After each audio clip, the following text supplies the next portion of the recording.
So, good morning, students. Next topic we are starting is hydrosylation. Hydrosylation, the addition of silane molecule R3SiH across the C-double-bond-C bond is called hydrosylation or hydrosilylation reaction.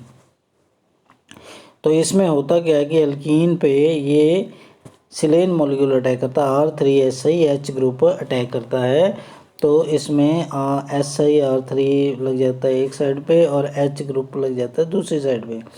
तो इस तरह से ये reaction होता है। The reaction was first discovered using H2PtCl6। सबसे पहले chloroplatinic acid के साथ ये reaction as alcohol as a catalyst which is commonly called Spear's catalyst, ये नाम याद रखना है। This catalyst is effective at very low concentration, low concentration पे भी ये effective रहता है of Pt per mole of the reactant. The hydrosylation reaction has following characteristics. हाइड्रोसिलेशन में क्या characteristic होते हैं? It generally carried out by the simple heating. एक तो heating reaction mixture up to 300 degree under pressure. However, it may be carried out in UV visible radiation और gamma radiation और peroxide और free radical catalyst and transition metal catalyst। तो इनकी presence में भी ये रिएक्शन हो जाता है। ठीक है जी। तो उसके बाद the silane molecule generally adds on C-double-bond-C bond in anti-Markovnikov manner। तो एंटी मार्कोनिकॉम चलेगा ये जो सिलेन एडिशन होती है। The substituent group on silicon generally remain unaffected during the hydrosilation. Sorry, substituent group जो सिलिकॉन पे है जनरली अनअफेक्टेड रहता है हाइड्रोसिलेशन में। जैसे ये RCH_CH2,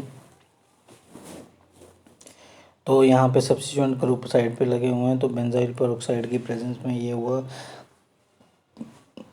कि ये जो छोटी साइज है जहाँ पे एक तरफ R ग्रुप है एक तरफ CH2 ग्रुप है, तो CH2 ग्रुप ये अटैक करेगा SI पे, क्योंकि ये लोअर जहाँ पे भीड़भाड़ कम है उस जहाँ पे R ग्रुप कम है उस कार्बन से अटैक करेगा SI पे। और ये ग्रुप देखो R इधर आ गए और इसने जहाँ पे कम थे R ग्रुप है ही नहीं था, वो उस कार्बन ने अटैक किया सिलिकॉन पे। और तो और क्या है कि जो साइड वाले ग्रुप हैं और दूसरे ग्रुप हैं जनरली रिमेन अनअफेक्टेड। ये इस तरह से SiCH2 SiCl3, ये जो साइड पे ग्रुप है ये अनअफेक्टेड है, ये पहले भी अनअफेक्टेड था अब भी अनअफेक्टेड है, तो ये भी इसका एक खास पॉइंट है। So this reaction is both regioselective and stereospecific. तो रीजियो सेलेक्टिव भी है स्टीरियो स्पेसिफिक भी है। Regioselective and stereospecific, this silicon atom is attached to the sterically least hindered carbon atom of C-double-bond-C bond. तो silicon atom है जो जहाँ पे कम भीड़ भाड़ है, स्टेरिकली हिंडेड लीस्ट है, कम है, वहाँ उसी साइड पे ये उसी कार्बन पे ये अटैक करेगा। मतलब क्या है कि जैसे ये ऊपर मैंने समझाया है यहाँ पे CH2, तो CH2 वाली साइड से अटैक करेगा, तो ये है रीजियो सेलेक्टिव।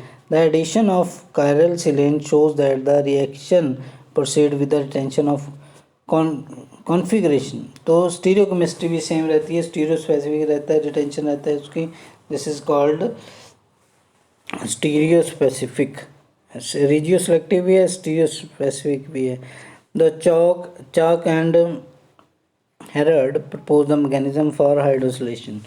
उन्होंने मैकेनिज्म प्रपोज किया। According to them there is the induction period from hydrosilation begin. जब हाइड्रोसिलेशन होती है तो इंडक्शन पीरियड होता है, उसमें क्या हो रहा है, in this period H2PtCl6 is reduced to the active catalyst. तो ये एक्टिव कैटलिस्ट में कन्वर्ट हो जाता है which is PT2 species, PT2 species में कन्वर्ट हो जाता है, हैविंग ऑल्फिन मॉलिक्यूल, जो कि एल्कीन मॉलिक्यूल, ऑल्फिन मॉलिक्यूल जिसमें कि कोऑर्डिनेट होता है मेटल के साथ, coordinated to the metal. Such complexes can also be directly used as catalyst. तो इस तरह से कैटलिस्ट भी यूज़ हो सकते हैं, जैसे जी सॉल्ट है, आपको याद होगा ना। तो PT2 species undergoes oxidative addition reaction with silane.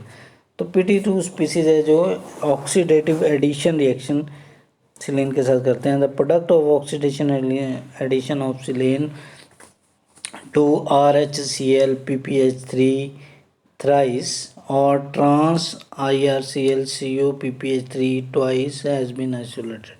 तो ये प्रोडक्ट्स जो है ऑक्सीडेटिव एडिशन के प्रोडक्ट्स हैं, आइसोलेट हुए हैं, करेक्टराइज हुए हैं। इट प्रोवाइड द एविडेंस, तो ये एविडेंस है किसके फेवर में, ऑक्सीडेटिव एडिशन होता है। The catalytic cycle for hydrosilation reaction is given below. तो ये कैटालिटिक साइकिल है जो दिया हुआ है।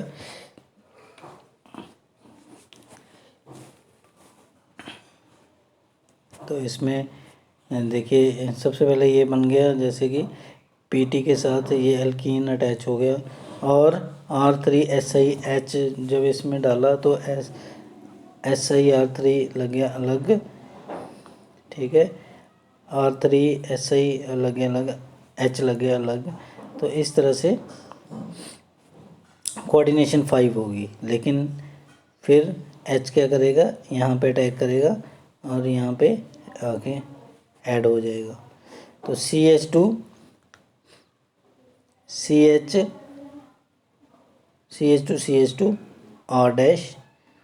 तो इस तरह से ये जो पहले पाई बॉन्ड था ये सिग्मा बॉन्ड में कन्वर्ट हो गया और कोऑर्डिनेशन कम होगी, फिर से 4 होगी कोऑर्डिनेशन, ठीक है। उसके बाद यहाँ से ये ग्रुप अलग हो जाएगा, ये बोला, और CH CH2, ठीक है, और SiR3 ये आपस में अटैच हो जाएंगे, यहाँ से टूट जाएंगे, तो रह गया PTCl2। अब PTCl2 का जो कोऑर्डिनेशन पूरी करने के लिए S आ गया यहाँ पे, और दूसरा एल्कीन मॉलिक्यूल अब आ गया, नेक्स्ट एल्कीन मॉलिक्यूल आ गया, क्योंकि इसने प्रोडक्ट बना दिया। अब उसके लिए नया एल्कीन मॉलिक्यूल आएगा जो कि फर्दर साइकिल को रोटेट करेगा। तो इस तरह से ये चलता रहेगा। The hydrosilation reaction can be catalyzed by complexes such as RHCl PPH3 thrice, but these reactions are initiated by O2 and tertiary butyl hydroperoxide, ठीक है। तो ये कैटलिस्ट कर सकते हैं, और भी कैटलिस्ट हैं जो RHCl PPH3 थ्राइस, बट ये रिएक्शन सारे O2 और टर्शरी बुटाइल हाइड्रोपेरोक्साइड जो कि फ्री रेडिकल मैकेनिज्म चलाते हैं, इनसे स्टार्ट होंगे। इनको स्टार्टिंग मटेरियल चाहिए। This suggest that the involvement of the free radical. तो इससे पता चलता है कि ये फ्री रेडिकल भी हो रहा है इसमें। The Chalk Harrod mechanism was accepted many years.